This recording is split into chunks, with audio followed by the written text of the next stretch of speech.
કૃષ્ણ પાસે પોતાના કર્મ તપાસવા. જ્યાયસી ચેત કર્મણસ્તે મતા બુદ્ધિ જનાર્દનમ તત્કિમ કર્મણિ ઘોરે માન્યોજસી કેશવ. અર્થાત કે અર્જુન કહે છે, હે કેશવ, તમે જ્ઞાનને કર્મ કરતા વધારે ચડિયાતું માનો છો તો મને આ ભીષણ યુગમાં આ ભયાનક કર્મમાં કેમ જોડો છો? વિવેકાનંદના કુતૂહલે પોષે તેવા પરમહંસની જરૂર છે આ દેશને. જો દીકરો ખોટું કરતો હોય તો તેને રોકી શકે તેવી સંજય દલની માની જરૂર છે આ દેશને. એક દિવસ સુબેદારના કપડાં પહેરીને એક બાળક એની મા પાસે જાય છે અને કહે છે, જો માં, હું સુબેદાર બન્યો છું. માં કહે, સુબેદારનો પુત્ર છે તો સુબેદાર જ બન ને, રાજા થોડો બન.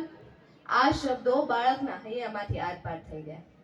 બાળક કહે, રાજા બનવા બીજાના હાથમાંથી રાજ ઝૂંટવું ને ત્યારે જ સાચો.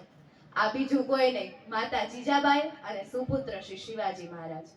માતાએ બાળકને કડવું પાવું જ પડશે. અંગુલીમાલ પણ નીકળ્યો જતો ને લોકોની આંગળીઓ કાપીને ગળામાં માળા પહેરવા, પરંતુ બુદ્ધની હિંમત આગળ બકરી બની ગયો ને.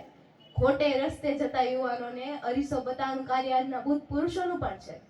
તેથી આપણે યુવાનોને આહ્વાન કરી શકીએ, तूफानों से आंख मिलाओ, सैलाबों पे वार करो. तूफानों से आंख मिलाओ, सैलाबों के वार करो, मल्लाजों का चक्कर छोड़ो. અને એ યુવાનો જ તાલી ન પાડી શકે તો થોડું શરમજનક કહેવાય. તમારા હાથમાં